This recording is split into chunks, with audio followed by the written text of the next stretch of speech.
Hello, and welcome to our channel, MarshStream, your public performance broadcast platform. Please make sure to like this video and subscribe to our channel. You can also donate to our tip jar and support the arts and artists of MarshStream by clicking the link below in the description. Check out our website, themarsh.org, for all upcoming live performances. Now, enjoy the show. Hello, Sharon. Hello. Hi, Stephanie. How are you? Good. How are you? I'm good. I'm good. There's things behind your head, but maybe that has to do with your excerpt you will later be performing. Maybe. I just got tired of seeing the blank blue behind myself, so I put them up. But yeah, they look kind of small from on the screen. Maybe I'll get. What are they, Sharon? They are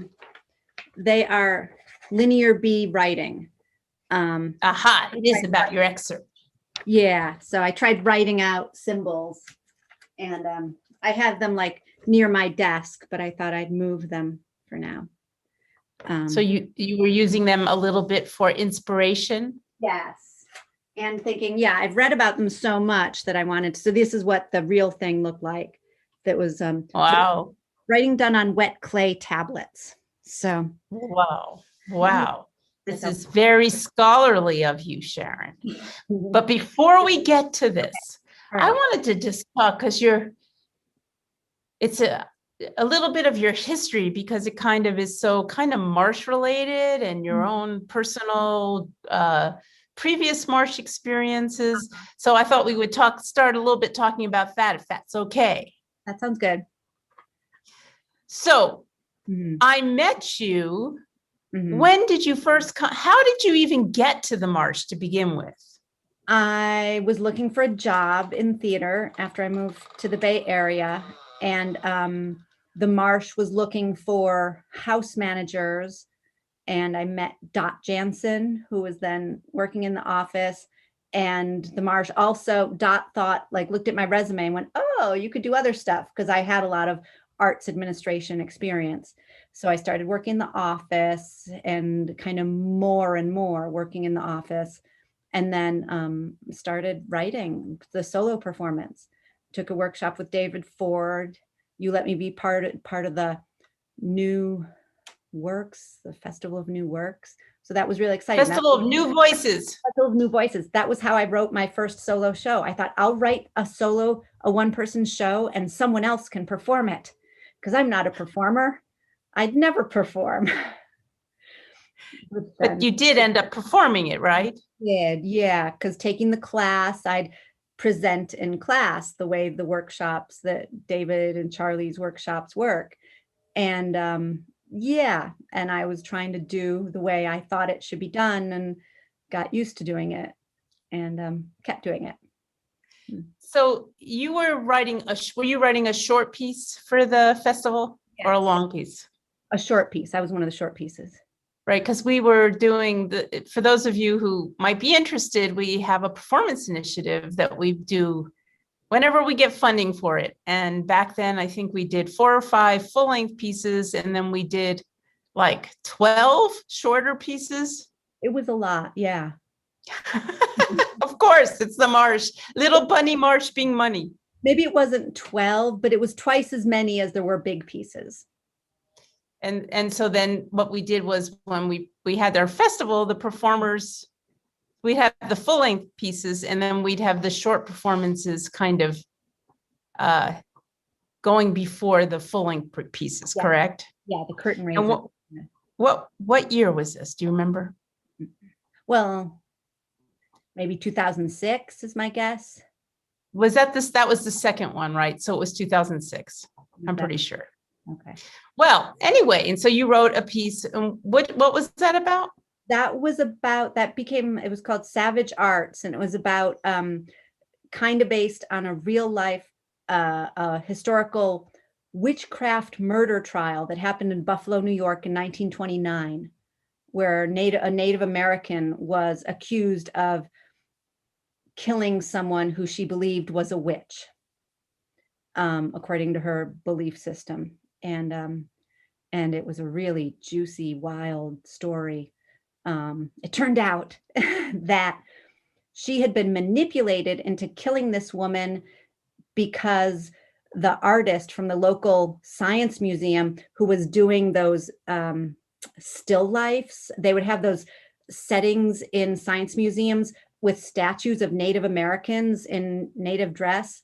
So this artist from the science museum was going out and he started having an affair with one of the young women on the reservation. And then he manipulated this older woman on the reservation to kill his wife for him. So really, Wow. Yeah, I like twisted stories like that. Yes, and you had to how did you even find out about it? You had to research it, right? My mother gave me a book, and it was in the book of stories of witchcraft, and she knew I'd like this kind of thing. Yeah, stories of witchcraft or stories of Native Americans. And witchcraft. I don't remember. I think it's witchcraft. I still have the book somewhere. That was your first solo work, but before that, you had written plays, right? Yeah, for other people.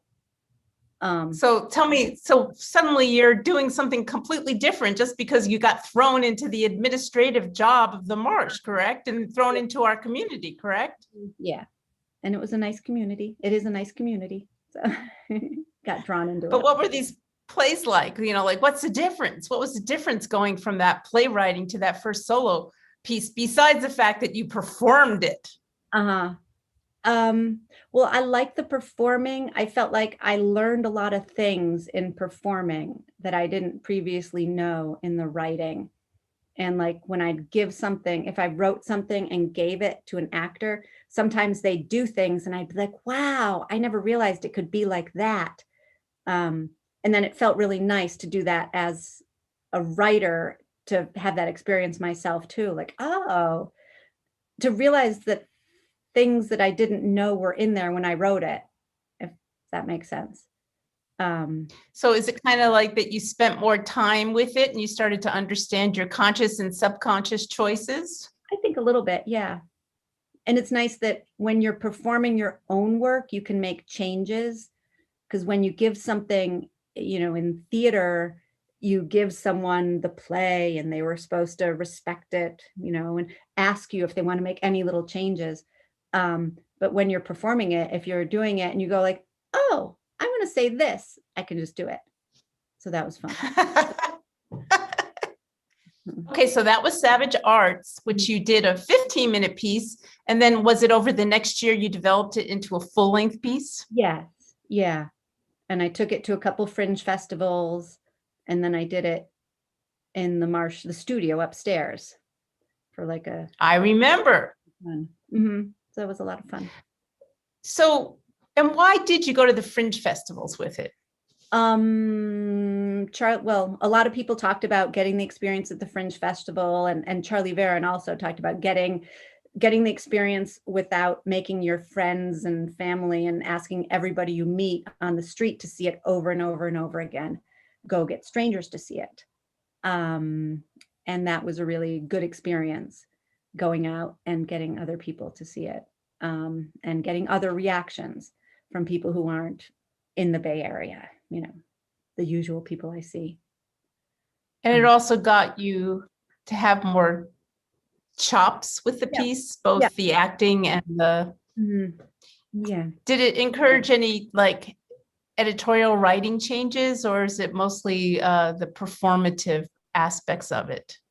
For me, it was more the performative, I think, because I'm so kind of inexperienced as a performer, like maybe other people I feel like I'm still more experienced as a writer than as a performer. I mean, still always learning things, but at least I feel a little bit more qualified as a writer than as a performer. Because I know when I've done my own work, my own full-length piece, finally, after 30 years of running the Marsh, I remember doing it, and it was such a shock to have to be out there for 40, 50, 60 minutes doing this work and keeping it all together. It gave me a whole new perspective on what you all do out there. And, I think maybe with you too, I'm coming from the Marsh, being Marsh Mama for all these years, and then also being more of a writer than a performer, so to speak. Who knows about that? But anyway, just like, oh my, how do you connect? How do you be present? And I know we talked a lot about this because when I was done, I realized that, it didn't cause me a lot of joy. So I tried to figure out why people do it. Mm-hmm. So I know you had some advice about that. And, what did you feel about that transition? Well, I felt like it does mean you really have to believe in what you wrote, because you can kind of write something and you're like not too sure about, but you give it to someone else and they're going to say it out loud in front of other people. But when I'm going to say it out loud in front of other people, I have to really believe it and be behind it. So I feel like that's one thing. It makes you be honest in some ways, where you don't, honest with yourself almost more than if you give it to someone else. I mean, because when you give it to someone else, you want it, you don't want to be embarrassed in front of them. It's always embarrassing. Like I remember when I would call actors to read something, and just like, if I don't hear back from it, it's like the worst thing of asking someone for a date or going out on a date and like, they didn't call me back. They hate me. It's awful. So you send out a play and like they read it and they don't like it and they're never going to do it. But then after you give it to them, if they're doing it and it doesn't seem to work, you're like, they're not really performing it well. I know that line's not working, but they're just not delivering it right. You mean you must have sometime changed the line to get a better delivery, I imagine. Yeah, sometimes, definitely. But there's in the back of your mind, there's a little bit like, well, another actor could have made that work. But when it's me, I have to either figure out how to perform it or figure out how to write it better. So, so it's all in your lap in this aspect of it. Mm-hmm. I know also when we talked about these things, mm-hmm. you talked about a lot of other support you were getting to become a better performer of your own writing. You want to talk a little bit about that? Well, I think that was meeting with other solo performers, and the great thing of the community of everybody who does it knows what it's like. And there's always someone who wants to trade rehearsals. I'll perform, I'll do my 15 minutes today, and then we'll talk about it. And then you do your 15 minutes. And then as you get further along, like, okay, can I do 30 minutes for you? And then you do your 30 minutes for me. So that was really, really helpful. And working like with David or with Charlie, really getting good feedback has really been helpful. And Julia McNeil, who does a great character work, she would do stuff. I remember I sometimes even Zooming with her. And like, it's just kind of standing and talking, but I would feel so exhausted afterwards, almost like I had run a marathon or something, because just like doing this emotional work was so intense. So that's always fun. So that was kind of like Charlie and David are doing the kind of dramaturgical and the directing kind of work, right? And then Julia McNeil was doing more of the character acting development stuff. Yeah, she's so good with that. So tell us a little bit of like, what's that like when you work with her? How does she drain you so well? Sometimes it's doing things over and over and being very like detailed, like, okay, this line, the character, like, because sometimes I'll do like a back and forth of somebody says a line and then another character says a line, and she'd be like, okay, that person said that. Well, now stop. And how is the other person reacting? And well, wait, before you say the line, let's see them like take it in and have an initial reaction of like, oh, I'm upset. Wait, I'm mad. No, I'm not going to be bad now. And then say the line. And it's like, I don't know, just breaking it down. So these are reactions that we naturally have when interacting with people. But when you break it down to perform it in an interesting way, that's just really exhausting sometimes, to try to pick apart all the elements that make up kind of natural seeming or alive seeming performance. So is there anyone else you've worked with, or shall we go on to your next play? Yeah, I guess we can go into the next play. I think that's pretty much, yeah, just a lot of working with other performers. So Oh, and what was your next? Rebecca Fisher directed me too. Yeah, and she's a great director also. And she is. Mhm. Go on, say more about Rebecca. Rebecca is so good because when she's going to give you a critique or a comment, she'll suddenly, she has a little more of a Southern drawl than Little, and she'll say, I'm slow. I think I'm just not getting this. Could you, like, when it's really something that I wasn't doing well, but instead of telling me, you got to fix that, she go, I'm slow. I'm not getting it. But yes. And did she direct the Savage Arts, or? No, that was when I did Crazy Famous. She directed that. So let's talk about Crazy Famous a little bit. So that's your second solo performance? Yeah, that I worked on. I was trying to write that for a very long time through, having kids and a vague idea of like, oh, rock and roll people and the weird stories. Having watched a lot of those like behind the music, rock and roll biographies. So I wanted to write something about that. Can you give us a synopsis of Crazy Famous? A young performer young woman, like singer-songwriter, kind of gets taken in by this woman who was a famous girlfriend of the previous generations, huge rock stars who then also flamed out and died of drug overdoses. So she's like attracted to this woman's knowledge and power, but also a little freaked out by her. And then there's a third character, a guy who comes in, and it's all this inner twisted relationships among them. Did this play feel like the next step? Or this performance feel like a step? What kind of things did you want to expand in this second piece from the base of the first piece? I wanted to try really getting into the characters and performing the characters. And I tried singing, which I'm not really a good singer, so that was a real challenge to myself. I'm still not a great singer, but I tried it.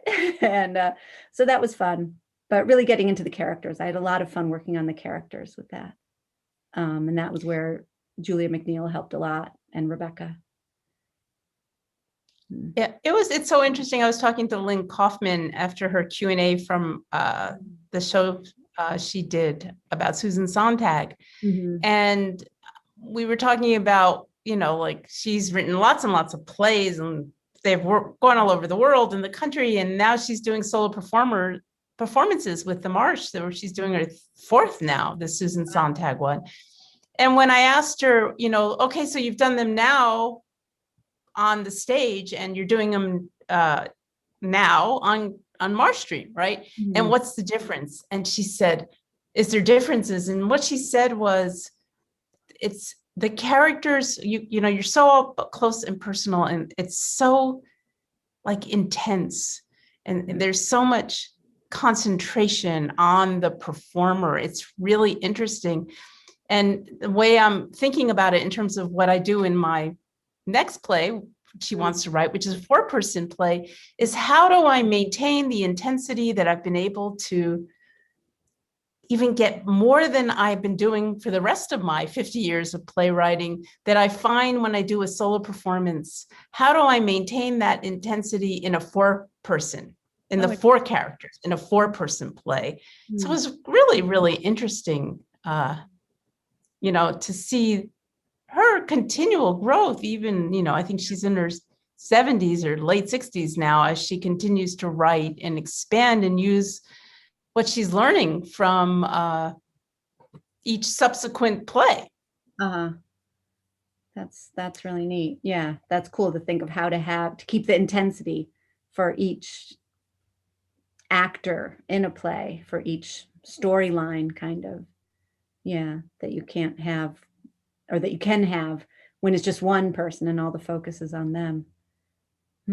Because, like Lynn, like you, you're not writing about yourself. You are performing performing these solo plays, but they're not about you. They're often about things you're researching, or I don't know, was there anything, why did you do this rock star one? Did that come from any real life things or real life people, or just all made up in your head? It was a mix of things. I was, inspired by reading stories, and I had fun reading all the stories of the rock star excess and the whole Svengali story, which comes from a novel called Trilby that has the character Svengali. But yeah, I mean, and of course there's always something personal to it, but kind of hide the personal under the outer story. Right. Yeah. So you've gone into a much deeper level of kind of even more deeply researching and putting together your current solo performance, which you're going to be performing this weekend. Tell us a little bit about the Mark of the Minotaur. So when I started writing it, it's about, I had the idea, I'll work on something about Alice Kober, who worked to decipher the ancient writing of Linear B from 1450 BCE is this writing. So it's like over 3,000 years old. And I thought she was a neat character. I'd read a book about her, and I went through my bookshelf, and I was like, oh yeah, I read that book. And I'm like, oh, this kind of, came out of nowhere that I read this book. And then I'm like, oh wait, Breaking the Maya Code, and then A Code Maker's War of World War II, and a couple other books that just fell down, The Woman Who Smashed Codes. I'm like, oh, I guess I've always kind of been interested in codes and code breaking. And then when I started kind of writing about it, then I had to get into the mythology of the time when this writing was written. These, they found these tablets. It's like, ooh, do they have the earliest known, maybe they have the earliest known copies of some of the famous myths that we have. So I started researching the mythology more, and and getting into just the different characters of the story, the people trying to decipher Linear B and what was going on. Well, we can talk more about this, but I think right now, is it okay? And you can do an excerpt from it? Yes, I'll stand up.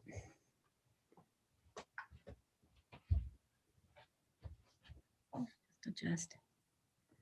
Okay.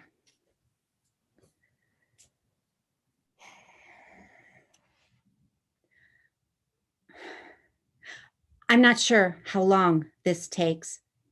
Part of me just wants to tell you the end, which you could Google who deciphered Linear B and see what comes up.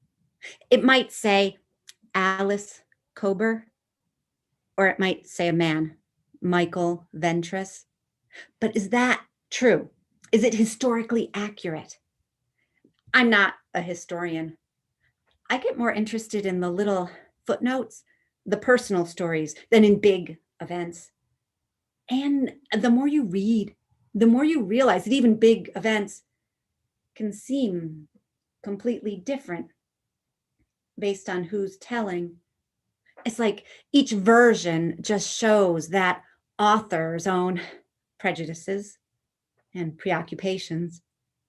In this case, you're getting mine. Alice Kober was born in New York City in 1906. Her parents had just immigrated from Hungary. Her father, an upholsterer, later a building superintendent. Alice earned a scholarship to Hunter College, where she studied Greek and Latin, the classics.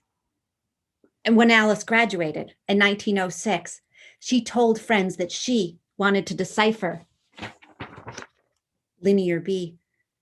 And that seems bold, taking on a whole language at 21. But who knows how long it takes to decipher a language?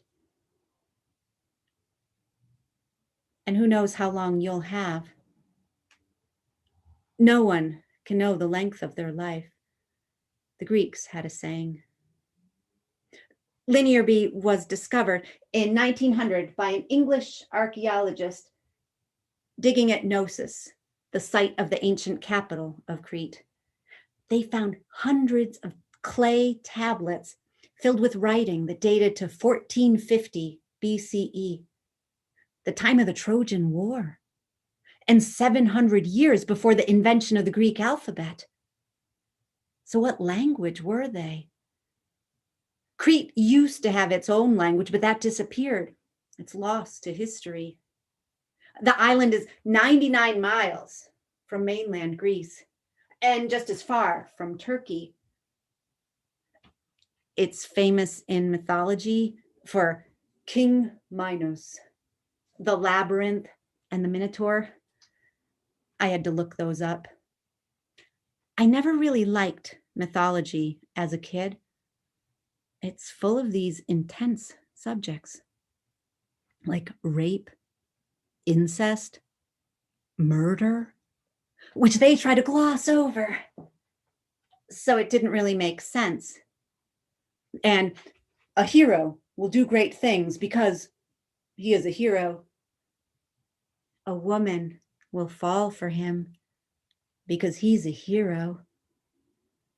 That love is always instant, a heart inflamed with passion. And then the gods can step in at any moment to turn the tables, making it all seem arbitrary. And women don't get to be heroes. The most a woman can hope for is to be a star in the sky at her death. It's the constellation consolation prize. Stars used to seem bigger back then. For most of humanity, you would step away from the fire and the stars would be right there, hanging above the land, brighter than any flame, which is half light and half heat. The moon, when it's full, would seem to guide you or follow you. I was reminded of this recently when camping, where you step outside and the stars begin so close to the ground, almost near enough to touch.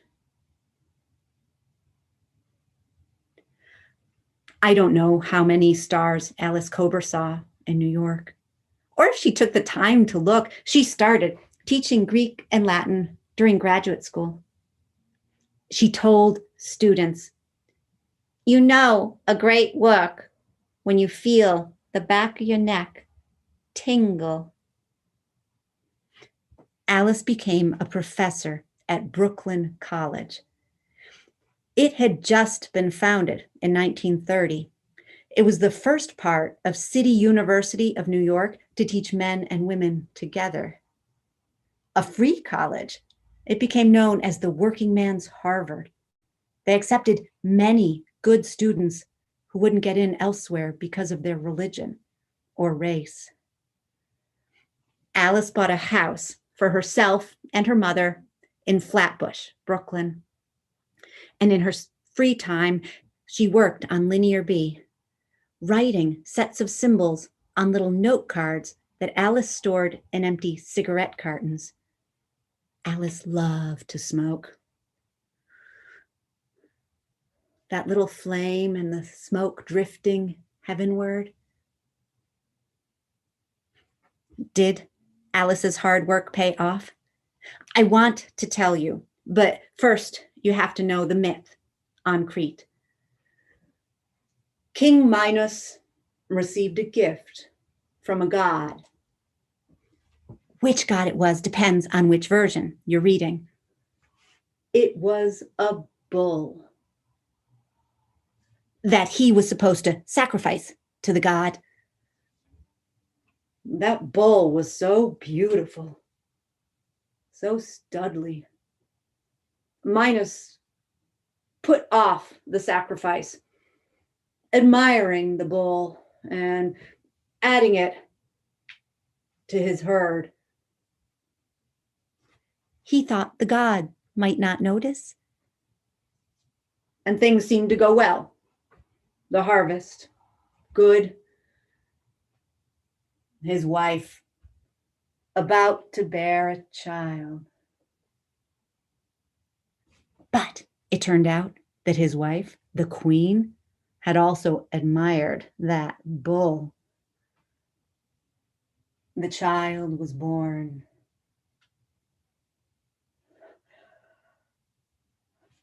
With the head of a bull, the Minotaur. Minos built a labyrinth to hold the beast and waged a war to distract himself. He laid siege to Athens and did not give peace until they agreed to send 14 youths every 9 years to be fed to the Minotaur.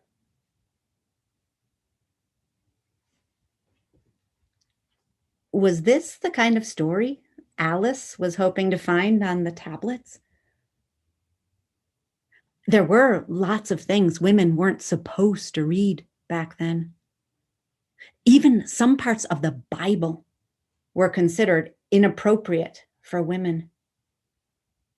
But if you read Greek and Latin, you could find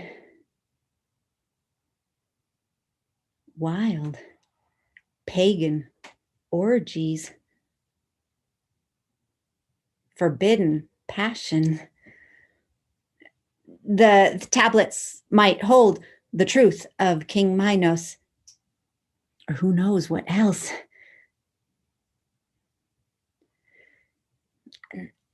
I feel bad to say this, but all the pictures that I've seen of Alice, she looks unremarkable. Brown hair pulled back, a small mouth, maybe a hint of a smile. Her biographer said she tended toward plumpish, and I do not see that in the pictures. Just the kind of woman who'd wear sensible shoes. I think that's part of why I identify so much with Alice, not being a striking beauty with luscious lips. Plus, I have always loved puzzles and mysteries. I'll devour detective novels and watch crime shows, waiting to see who done it. But sometimes I'm disappointed at the end. Do you know that feeling, like sad?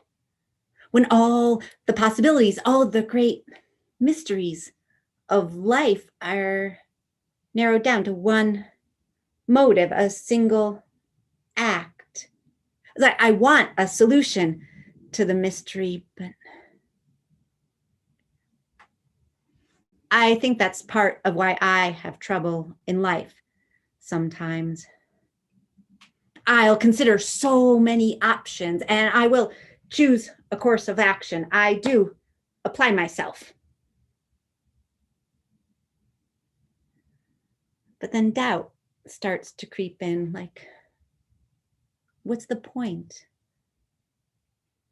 But Alice Kober never experienced that. She boldly set her course like a hero. One year after Athens sending many years of youths to be fed to the Minotaur, this one year, the king of Athens' son, Theseus, volunteered to go and slay the Minotaur. His father said no, but Theseus was young and bold. He was a hero type, and that's what they do. So their ship was met on Crete by King Minos and his daughter, Ariadne.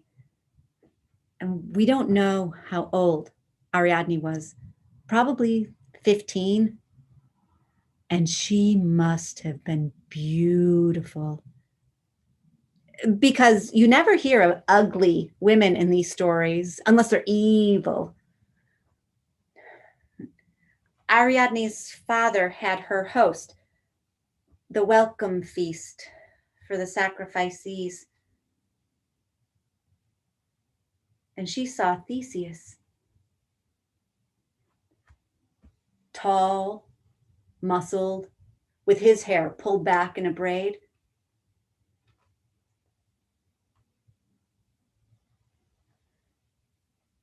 And like her parents with the bull, Ariadne wanted to foil this sacrifice. I'll stop there.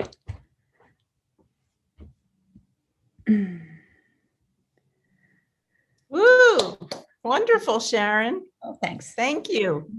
It's interesting because it was fabulous when I saw it at the Monday Night Marsh, but I can see you have grown since even then.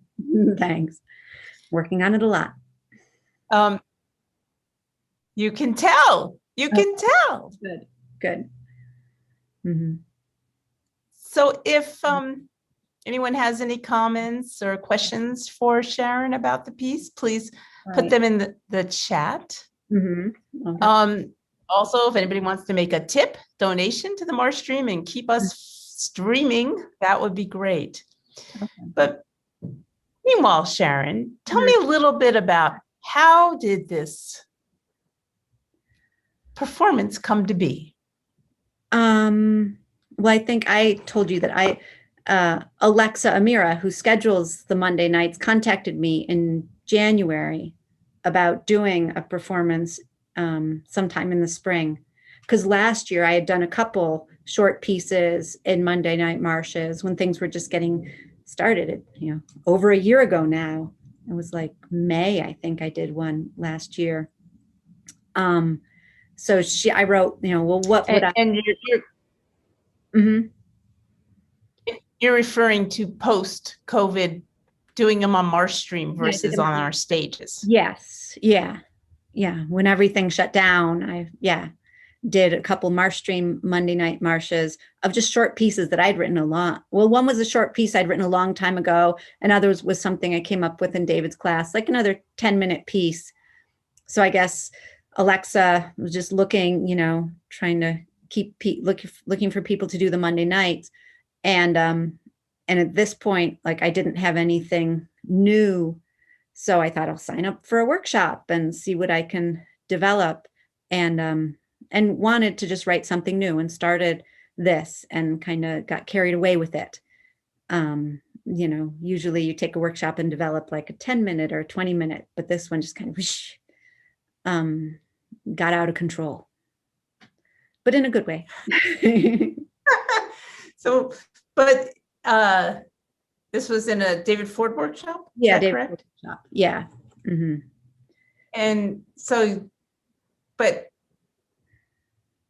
I understand that you found out you were interested in codes, right? And how did that come to this? How did that come, Well, how did it make it into this performance? Well, I guess I always read various books. I like reading nonfiction a lot of times, and I thought, I remembered having read this book and that she was a good character. And at first I thought, because it's one of these, there's kind of a feminist story, because as I say at the beginning, like, who deciphered Linear B? Was it Alice Kober or was it a man, Michael Ventris? And that becomes a big part of it, like who really does the work to solve it and who really gets the credit. So is it a feminist story, like debunking, trying to give a woman her full due, and maybe push away any man trying to get the credit or who later gets the credit. But then the more I got into it, it got, I remember it's more complicated. And I feel like in some ways we've told that story a lot of times, because sadly there are so many of these stories of women who are kind of disappear from history because there's a man who is more famous, who maybe has done more stuff, has a broader career. So his name shines and the woman is lost. So it's important to tell the stories, but also we've seen that story a lot. So I guess that's why I started weaving in more, getting more into the mythology, and also my personal connection to it. Because like, why should we care who deciphered Linear B?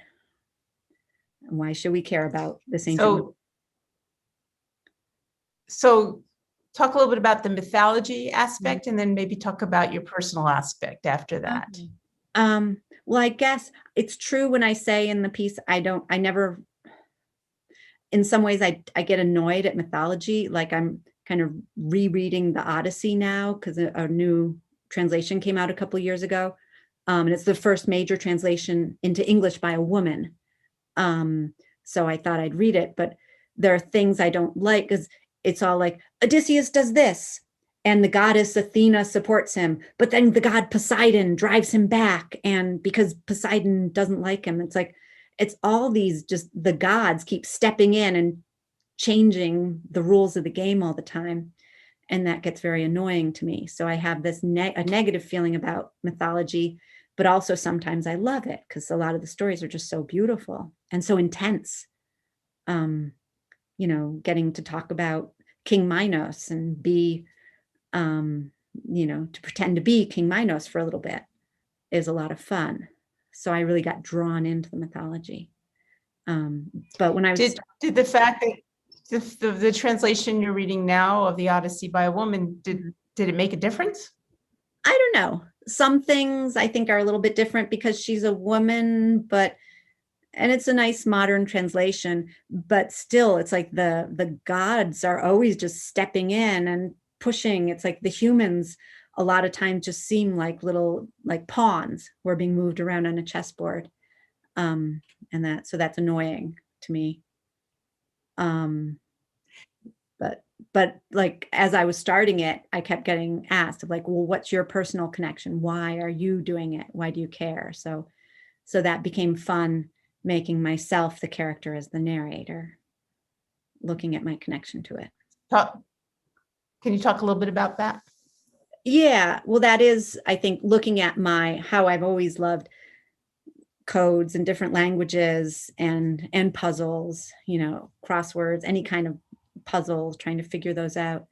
And why, like when I say it's true, I feel bad commenting that Alice is kind of dowdy looking, but also when I think of, I always have been, the person who until just recently always had short hair. I'm a totally sensible shoes person. I'm not a dress up and be fancy. So I really can see Alice is just hardworking. She'd be at the library. She'd be, take the books home from the library and work really hard. She wasn't someone who went out a lot. And, it's hard to find records of her having a fabulous life. It seemed like she was just a really hard worker. And so I respect that. And even when I feel like, and she was a harder worker than me, like, oh, I wish I could have been so diligent. Like I envy the way she dedicated her life to this one idea. That's really, really something. Well, I think you look beautiful tonight, and it even looks like you are blossoming. Oh, thanks. Visually, as I watch you do these different shows. So it's kind of an interesting, perhaps an interesting trajectory for you, maybe. But all of a sudden, when I was listening to you, I suddenly wanted to had a question in my mind of what was little Sharon like? What was little Sharon? Little Sharon was the quiet little kid who I would listen, and I learned to read really early. Like I remember that moment of the teacher being like, you read that? And like, and then books were my favorite thing in the world. When I wanted to be an exchange student because I was desperate to go away and learn other languages. And I became an exchange student, and my family said I was only allowed to take one book with me because they knew if I took too many books, I would sit in my room and read all the time. So I didn't. So you only had one book for how long? For 2 months. And how old were you? I was 15. And where did you go? What went- what was this? I went to Lima, Peru. I really wanted to go to Japan, but Japan was really expensive. And our local church ran a program where you could be an exchange student in Peru, Ecuador, or Mexico. And I chose Peru because it was the furthest. It was the most exotic, it seemed. And Yeah. what did you do? What was this exchange? What was your life? I mean, did you go out and steal books at night? No, but I stayed with the family, and I really learned a lot of Spanish from watching American TV shows dubbed into Spanish. And, so it was all like the Munsters in Spanish is the weirdest thing. And the Addams Family and Different Strokes from back then. And then we'd watch the Latin American soap operas, the telenovelas in Spanish. So that's how I'd watch them with like the younger girls in the family. So yeah, I learned Spanish doing that. And did you have any cultural experiences? Yeah, a lot. I mean, it was Peru, and they were in the Shining Path, was trying to overthrow the government. So there were a couple blackouts, which in Spanish is apagón, where they had destroyed a power substation. So that was one, I don't know. And just I would go to the school with the daughter my age and the family. So I got to be at the school and see what that was like. And then went on a trip. The school had the kids had their kind of a senior trip that I got to go on. All the kids in the exchange program got to go on. So I went to Machu Picchu and Cusco and Arequipa and Lake Titicaca, which is one of the coolest places in the world. And you get to say Titicaca. Yeah. So it was amazing. Do you think that experience has anything to do with this new play? Maybe. I mean, the languages, definitely being fascinated with the languages and the culture, because it's the Incas were an amazing culture. And like Machu Picchu, the fact it was lost for so many years and then just rediscovered. It's a really cool, evocative history. Really interesting. So yeah, I think that's probably influences me, all the experience. Mm-hmm. So tell me a little bit about, now that you're going to do this play again this weekend, what is it like for you? How is it different than the other plays? Where's the growth factors? Where are the I don't know, I feel like I'm maybe getting better at performing, and the writing feels nice how it came together. I mean, I still have the experience of trying to perform it and going like, oh wait, why did I write, I don't know, that, or how did I know this, things that I didn't realize when I was writing it, that as now that I'm trying to perform it, I realize. So that's been interesting, and learning different things about the play. It felt different, like doing that first 10 minutes now than it did when I performed it in May. Because just the repetition of rehearsing it, I learned new things about it. When you say you worked hard on it, how hard are you working on it? What is it like? Well, I sometimes wake up thinking about it, like, oh, I have to remember to do this. And then I'll rehearse for an hour or so during the day and look at it. And then often kind of at night, as I'm drifting off to sleep, I'll think about it. So it really feels like it's invaded my head. And I wrote it in a short period of time, which my other plays I felt like took a lot longer to write. This was a lot more of a compressed period of time. And at that time, I was totally thinking about it, like at morning, at night, during the day, while I was writing it. So there's a question from Sarah. She asks, are there still tickets available? And I can answer that question. Right. And that is yes, you can buy tickets for this at the Marsh website up until 1 hour before the show starts on Saturday. Okay. And the show starts at 7:30 on Saturday, so you can buy tickets until 6:30 on Saturday. And then there's a 5 o'clock show on Sunday, so you can buy them now up until, I guess, 4 o'clock, an hour before the show on Sunday. So yes, you can buy your tickets. And Sharon, how long is the whole piece? 55 minutes. I mean, maybe an hour if I'm a little slow, but it's been running 55 minutes pretty. And then after that, we'll have a Q&A. So you'll have some time for people to ask you questions and talk about the experience. Okay. So I have a question. What? I got these little fake cigarettes, these candy cigarettes, tries a pop. When I tried taking a video of myself, I could not see a puff. There's powdered sugar in them. Can you see any powdered sugar come out? absolutely. Okay. Yes. All right. You can see a puff like you wouldn't believe. Oh, good. Okay. Maybe I'll use one in the show. They're so much fun. It's such a sticky morality question now, isn't it? Yeah. Because I didn't Ethical.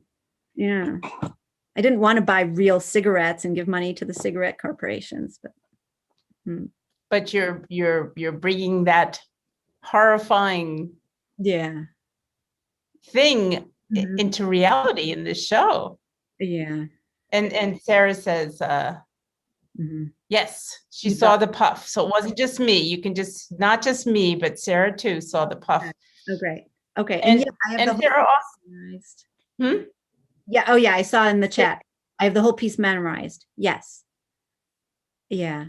How much work was that for you to do, to memorize it? I don't know. I mean, it's not too hard for me to memorize. The thing is that the hard thing for me is like each chunk is easy. Once I get into a chunk, like kind of King Minos, once I say on Crete, King Minos, I just know that chunk. But often when I get to the end of a chunk and I'm like switching to the narrator or I'm switching to Alice Kober, that's when sometimes I don't know what's going on. And I have to, figure out where. So how do you do that? How do you make those, how do you remember those transitions? By doing it over and over, pretty much. For a while. So you don't use I have the pieces of paper near me, just in case, worst case scenario, I could look at the pieces of paper. But when I did the whole thing for the first time, May 3rd, that was like the first time I ran it all the way through, was on the Zoom, and I had a glass of water. And there were a couple times, and I watched the video, it was so painful to me because I could see I'd like do a few words and then take a pause. And then the next few words would come to my mind. And there were two places when I like did a section and I was like, I have no idea what's going to come next. So I'm going to take a drink of water. And then I knew what was coming next. The water helped, or you didn't look down at the piece of paper? No, it was the water that helped.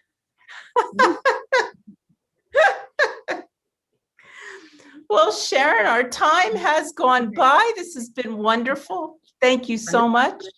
Oh, yeah, thank you. I hope everyone will come see the show this weekend, Saturday at 7:30, Sunday at 5. We have a sliding scale of tickets. So whatever you can, there's certain segments of what you can pay. And if you can't afford it, there is a $0 ticket, if I'm correct. So please join us. Let your friends know, because this is a truly phenomenal piece. It was back in May, and I can see its growth from May to July. And then I can't wait to see the full-length piece and where it's come. So thank you so much. Thank you for being at MarshStream, and see ya very soon. Bye-bye. Bye.